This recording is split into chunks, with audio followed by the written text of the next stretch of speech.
আসসালামু আলাইকুম everyone and welcome to my channel. আজ আমি আপনাদের জন্য নতুন একটি ব্লগ নিয়ে হাজির হয়েছি। আজকের ব্লগটি করেছি আমার ভাতিজির আকিকার ব্লগ।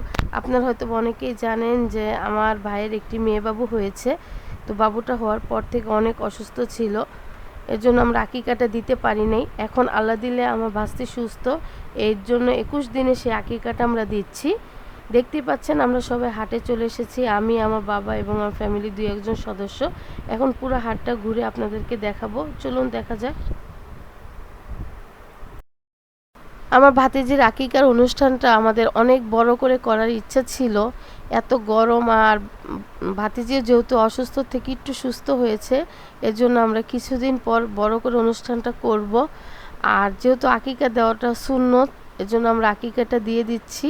আর যেহেতু আত্মীয় স্বজনও আছে, যেহেতু বাবুকে দেখতে আসবে, এর জন্য আমরা ছোটোখাটো 100 জনের একটি প্রোগ্রাম করেছি ঘরোয়াভাবে।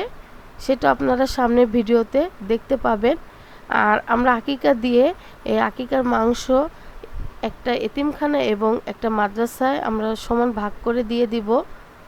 আর আমার বাবা দেখতেই পাচ্ছেন হাটে ঘুরে ঘুরে সে ছাগল দেখতেছে, কারণ সে খুবই খুশি। তার ছেলের ঘরে এটা প্রথম সন্তান, তার নাতনি হয়েছে। তার ইচ্ছা তার নাতনির জন্য একটি বড় এবং একটি সুন্দর একটি ছাগল কিনবে। দোয়া করবেন সবাই আমার ভাস্তির জন্য, আমার ভাস্তি যেন সুস্থ থাকে, ভালো থাকে। গাবতলী হাটটা ঘুরে আমার কাছে এবং আমার বাবার কাছে মনে হয়েছে যে সামনে যেহেতু কোরবানি ঈদ, এই কারণে ছাগলের দাম কিছুটা বেশি। আর আপনারা যারা আকিকা বা সামনে কোরবানি ঈদের জন্য ছাগল কিনবেন, তারা কিছুটা হাট ঘুরে যাচাই বাছাই করে কেনার চেষ্টা করবেন। আর বড় ছাগলের দাম ছিল 25 থেকে 30 হাজার টাকার মধ্যে। অবশেষে এই ছাগলটাই কেনা হলো। যেহেতু এটা আকিকার ছাগল, এর জন্য আমি দামটা বলতেছি না। আর এখন ছাগল এবং কসাই দুইটাই নিয়ে আমরা এখন বাসায় যাব। চলুন বাসায় যাওয়া যাক ছাগল এবং কসাইকে নিয়ে। এই যে বাসায় চলে এসেছি। এখন ছাগলটাকে লিফটে নিয়ে ছাদে চলে যাব, ছাদে আকিকাটা দিব। দেখতেই পাচ্ছেন আকিকা হয়ে গিয়েছে। এখন কসাই মাংসটা কাটবে।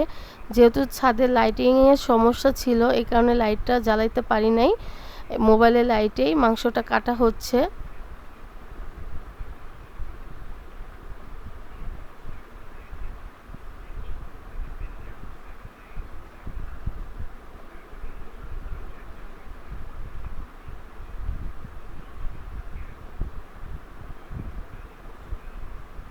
দেখতেই পাচ্ছেন মাংস প্রায় কাটা শেষ।